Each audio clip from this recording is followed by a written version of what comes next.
amigo, olá minha amiga, programa Minuto do Direito. Ei, você já avisou as suas amigas, passou o WhatsApp para ela, avisou que nós estamos no ar, que você deve encaminhar a sua dúvida sobre os mais variados temas dentro da área do direito, porque essa é a nossa missão, compartilhar com você um pouquinho do que nós sabemos. É isso que a palavra de Deus manda e é isso que nós estamos fazendo aqui, compartilhando com você. Não é muito, mas já te ajuda, já te dá um norte para que você possa alcançar, seguir, conquistar e usufruir os seus direitos. Dúvidas, encaminha aqui. E aí, doutora Elaine? Doutora Nazaré. Só essas pessoas maravilhosas que estão aí do outro lado para poder fazer questionamentos tão relevantes, né? E aí eu sinto, sabe o quê? Que todos os dias a gente planta uma sementinha aí, ó, no coração, no coração e na mente de vocês que estão aí nos assistindo, né? Beijo no coração, abraços. Vamos lá, doutora. Doutora, a dúvida de hoje é a seguinte. É uma sobrinha, ela não quis se identificar. Ela informa, doutora, que o tio dela é interno em um asilo. Não fala se público, se particular, não deu detalhes. E aí ela quer saber, doutora, se ele, como na condição de idoso, tem direito de receber o BPC. Olha que questionamento legal, né, doutora? É bem parecido assim também, doutora. Eu recebi uma mensagem de um pai também, um questionamento, uma dúvida, que ele tinha um filho autista, tá? Ele tem um filho autista, mas a renda dele é superior a 7.000. E ele queria saber se, pelo diagnóstico do autismo, independente da renda, o filho teria direito ao BPC também. Essas perguntas, doutora, elas quase que elas vão ter uma resposta assim bem parecida, se complementam, né? Dá para a gente responder meio que junto. Vamos lá, primeiro questionamento da nossa amiga, que o tio está internado em um asilo. Se este asilo, doutora, é interessante, porque essa sobrinha, ela não deve estar acompanhando muito bem, talvez, esse tio, tá? Porque o que acontece, doutora? Se este tio, ele está num asilo público, provavelmente ele já está recebendo um amparo social.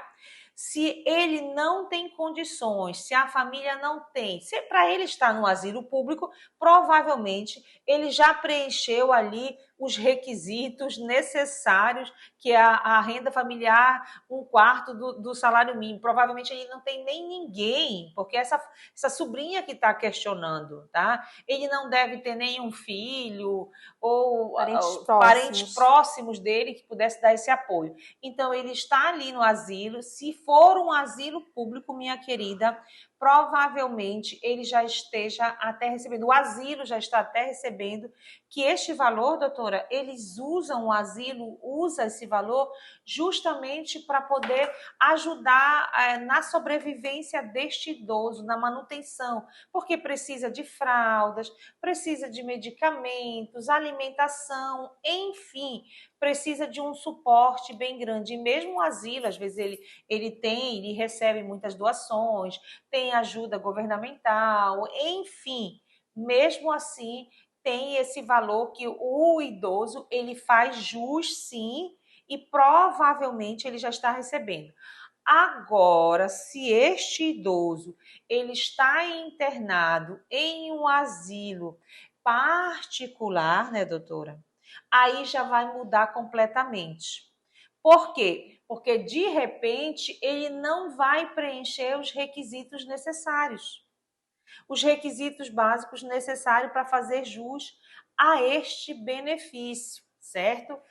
Quais são os requisitos? A gente vai voltar a falar de novo, que é o quê? No caso, ele provavelmente já tem mais de 65, mas ele não vai preencher os requisitos renda, porque para que ele esteja ali usufruindo de um asilo que é pago, tem alguém ali do grupo familiar que o quê? Que está com a renda superior a 1/4 do salário mínimo e que é responsável, ou seja, este idoso que está ali dentro de um asilo, que ele está pagando um valor para estar ali, esse idoso ele está atrelado a uma outra pessoa que provavelmente a renda dela é superior a um salário mínimo. Aí ele já não vai fazer mais jus. Agora, não é incomum também, minha querida, é bom a gente trazer isso aqui, do que este idoso, ele fica ali na casa, às vezes ele está ali com o parente, com o grupo familiar dele, ele preencheu o requisito, ele recebe, já está recebendo, foi feito o pedido do amparo,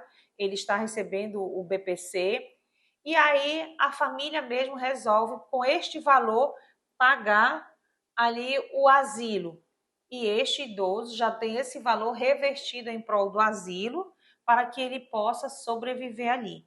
Mas, em suma, o que é que acontece? Se o seu tio ele está ali no asilo público, verifica lá direitinho junto com a coordenação, vê se a direção ali já fez o pedido, que provavelmente sim, mas de repente pode ter passado, pode não ter feito, e aí você pode buscar ajuda que o seu tio vai ter direito sim, desde que preenchidos os requisitos necessários.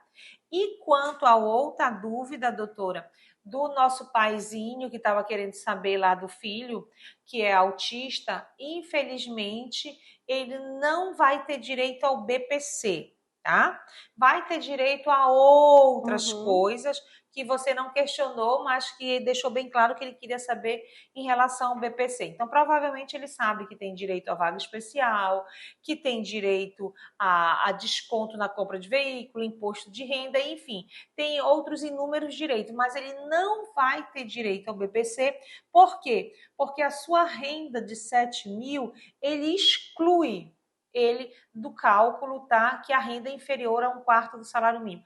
Ah, doutor, ok, é 7 mil que eu recebo, mas eu gasto tanto de plano de saúde, eu gasto com isso, aquilo. Olha, o plano de saúde é um outro questionamento também, Verdade. que esse gasto aí não dá muito para a gente excluir.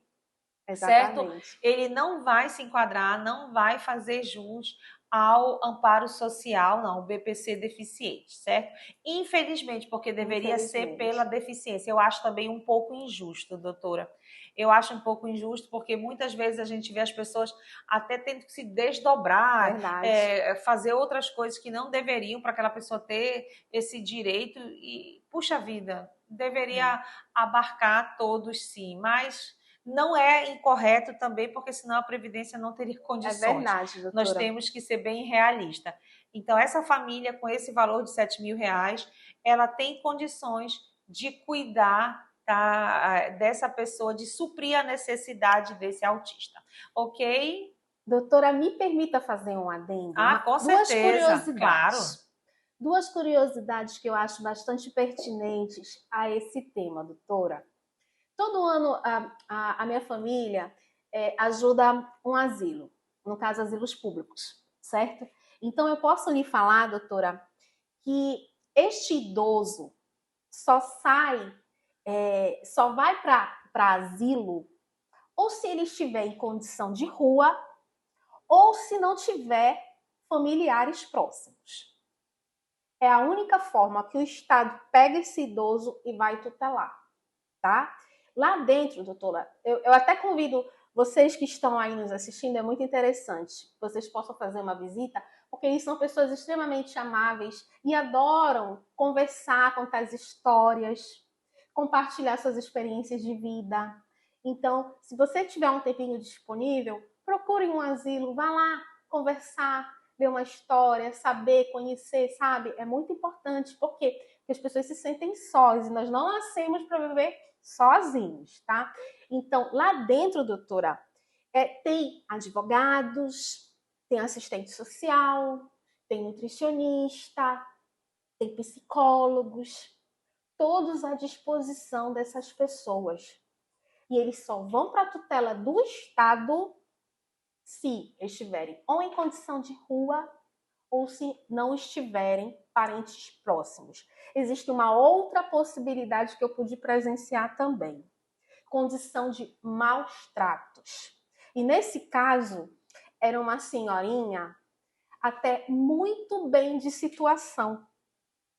E ela sofria maus tratos pelos parentes e tinha uma condição financeira considerável. No entanto, doutora, eles a agrediam fisicamente, tá bom? E ficavam com todo, eles sobreviviam do dinheiro dela, da aposentadoria dela. Não dava, ela foi encontrada num estado precário de abandono, apesar de ser a provedora daquele núcleo familiar, tá? Então, aí o que aconteceu? O Estado foi e tutelou a aposentadoria dessa senhora e de tudo que é gasto, doutora, é prestado conta. Entende? A Então, gente pensa que isso não é comum, mas é é comum, comum sim. sim. É Não é comum incomum, sim. é comum. Então, nós somos pessoas que vivem em sociedade, é muito interessante a gente não olhar só para si, para o nosso próprio umbigo, e olhar para fora, né? E poder fazer a diferença, nem que seja com o tempo, uma palavra amiga, uma presença na vida de outra pessoa. Ok, meu amigo, ok, minha amiga. Dúvidas, encaminha aqui. Esse foi mais um programa Minuto do Direito. Tchau, Tchau, tchau. tchau.